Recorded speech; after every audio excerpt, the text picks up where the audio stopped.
കെപ്കോ പദ്ധതിയുടെ ഭാഗമായി ഉദുമ ഗ്രാമപഞ്ചായത്തിലെ 800 വിധവകൾക്ക് കോഴിക്കുഞ്ഞുങ്ങളെ വിതരണം ചെയ്തു. വിധവകൾക്ക് വരുമാനം കണ്ടെത്താനായി സംസ്ഥാന പോൾട്രി വികസന കോർപ്പറേഷൻ ആവിഷ്കരിച്ച പദ്ധതിയാണ് കെപ്കോ. ഉദുമ ഗ്രാമപഞ്ചായത്തിലെ 800ഓളം വിധവകൾക്കാണ് കോഴിക്കുഞ്ഞുങ്ങൾ വിതരണം ചെയ്തത്. വിധവകൾക്ക് വരുമാനം കണ്ടെത്താൻ സംസ്ഥാന പോൾട്രി വികസന കോർപ്പറേഷന്റെ കെപ്കോ ആശ്രയ പദ്ധതി ഭാഗമായിട്ടാണ് ജില്ലയിൽ തന്നെ ആദ്യമായി ഉദുമ ഗ്രാമപഞ്ചായത്തിലെ വിധവകൾക്ക് കോഴികളെ വിതരണം ചെയ്തത്. സംസ്ഥാനത്ത് ഇതുവരെയായി 15ഓളം പഞ്ചായത്തുകളിൽ ഈ പദ്ധതി നടപ്പിലാക്കിയിട്ടുണ്ട്. ഉദുമ ഗ്രാമപഞ്ചായത്ത് പ്രസിഡന്റ് കസ്തൂരി ടീച്ചർ വിതരണോദ്ഘാടനം നിർവഹിച്ചു. 45 ദിവസം പ്രായമുള്ള മുട്ടക്കോഴി ഉൾപ്പെടെയുള്ള കോഴികളെയും 10 കിലോഗ്രാം കോഴിത്തീറ്റയും പ്രതിരോധ മരുന്നും അടങ്ങുന്ന ഒരു യൂണിറ്റാണ് ഓരോ വിധവയ്ക്കും നൽകിയത്. ഏകദേശം 1000ഓളം രൂപയാണ് ഒരു യൂണിറ്റിനുള്ള ചെലവായി കണക്കാക്കുന്നത്.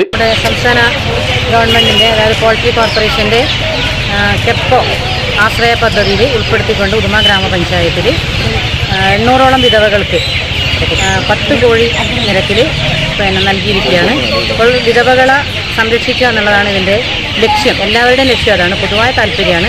അപ്പോൾ ആ താല്പര്യപ്രകാരം ഇപ്പോൾ നമുക്ക് നമ്മുടെ പഞ്ചായത്തിൽ 800ഓളം വിധവകൾക്ക് ഈ അവസരം നമുക്ക് കൊടുക്കാൻ സാധിച്ചു. അതിന് 1000 രൂപയോളാണ് ഒരു വിധവക്ക് കിട്ടുന്ന ആനുകൂല്യം.